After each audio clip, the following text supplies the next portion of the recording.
It is going to sound harsh, but it's just the sad reality.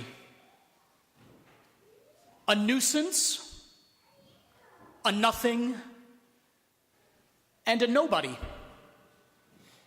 Those are just three words, three examples of words that can be used to describe the widow in today's gospel, as viewed by those living at the time of Jesus. Unfortunately, widows were burdens on society. If a husband died and his wife is left behind, it would be the son who would take care of his mother.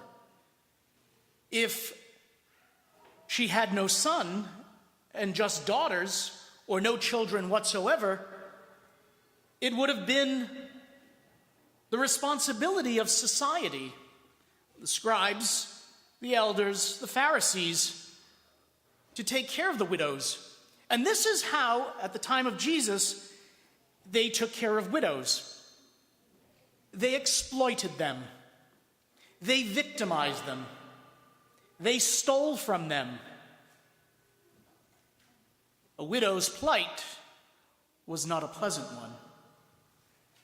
Jesus is having a silent protest, if you will, in this section of Mark's gospel. He's sitting opposite the treasury at the great temple.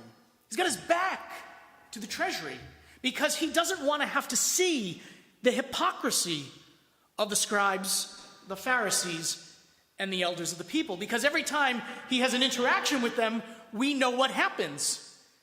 They attempt to stone him. He calls them hypocrites. So he's got his back to the treasury. But he sees this unnamed widow from Zarephath come. This burden on society.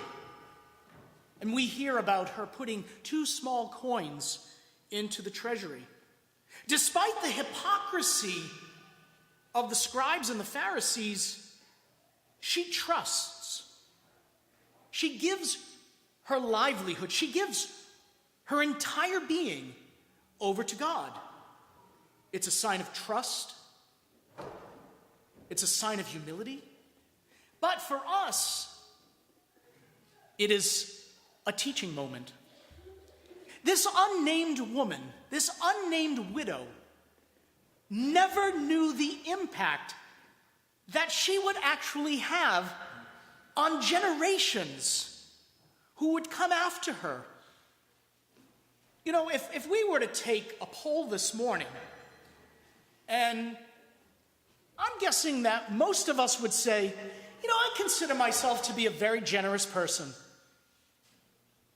Most of us would say that. I give to charities. You know, when I have to clean out my closet, I make sure I drop off to the St. Vincent de Paul bins my old clothes. I took several turkey tags. I'm going to make sure people in my community are fed. But there's a word that is used in the gospel, and it's purposefully done. Jesus challenges his own disciples. And he says, look at that widow. Yeah, she didn't give much, but she gave her entire self. Everybody else just gives from their surplus. And that got me thinking. Yeah, as I took turkey tags and returned them, maybe I could have done more. Maybe I could give more of my time. Because it's not just, and on face value, everybody thinks, oh, this gospel is all about money. No, it's about being true to ourselves and being true to the gospel. Giving of our time and our talent and our treasure. Those are 3 tenets of good discipleship. I say to myself, yeah, I give to charities. But do I give enough? Do I give just for my surplus? I drop off clothes. I don't always dress in black. I clean out my closets. But notice what I'm doing? I'm giving away what I've already used to make room for the new stuff. This is not meant to be a homily that says, we're all greedy. No, this is an extremely generous parish. The selfless acts that I see each and every day, they're wonderful. But in this season, as we enter into the season of thanksgiving and gift giving, this is a challenging gospel for us all. Do I just give from my surplus, or do I give myself? That's what this widow did. She gave herself. It's not just about 2 copper coins. It's about her giving herself to God and community. We all know what we do. Hopefully, we don't let our left hand know what our right is doing. But at the same time, I think, myself included, because this is not an easy gospel to stomach.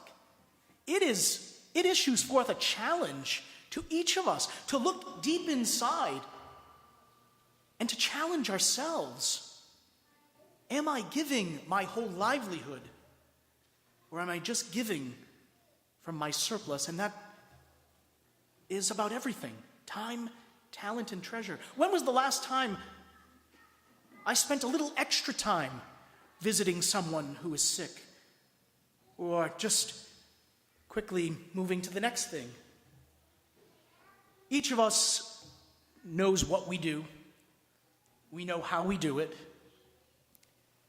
But I think each of us, the homilist preaches to himself first, needs to look inward to find out if the 2 copper coins that we give is really enough.